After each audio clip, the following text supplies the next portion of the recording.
Hello नमस्ते प्रणाम। आप सब कैसे हैं? मैं आशा करती हूँ कि आप लोग अच्छे होंगे। मैं शिव भक्त उर्मिला देवी अपने यूट्यूब चैनल में आप सभी का स्वागत करती हूँ और करती ही रहूँगी। फिर से मैं सर्व गीत गाने जा रही हूँ तिलक का।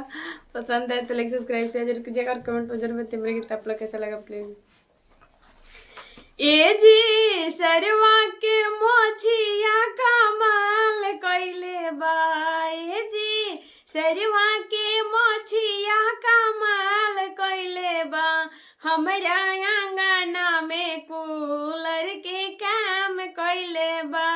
हमरा आंगना में कूलर के काम कइले बा।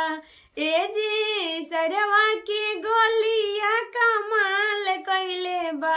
ए जी सरवा के गोलिया कमाल कइले बा। हमरा आलू दम में टमाटर के काम कइले बा। हमरा आलू दम में टमाटर के काम कइले बा। ए जी सरवा के ही पिया कमाल कइले बा।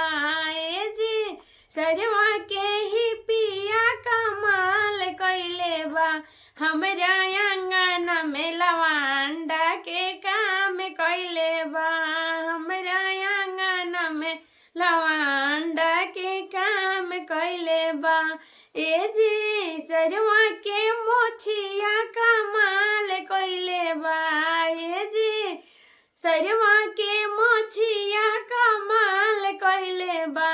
हमरा आंगना में कूलर के काम कइले बा। हमरा आंगना में कूलर के काम कइले बा।